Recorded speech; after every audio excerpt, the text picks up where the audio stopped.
মানুষের সেবায় সর্বদা নিজেকে নিয়োজিত রাখিব,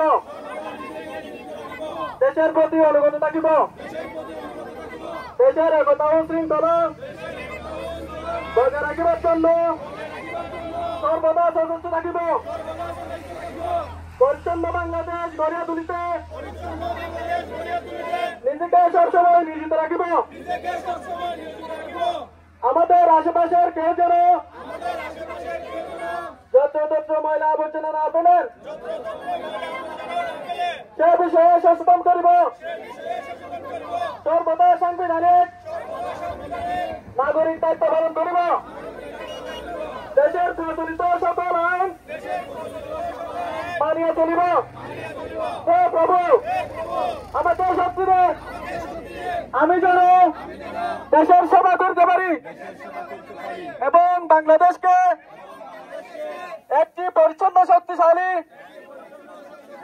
ও আদর্শ রাষ্ট্র হিসেবে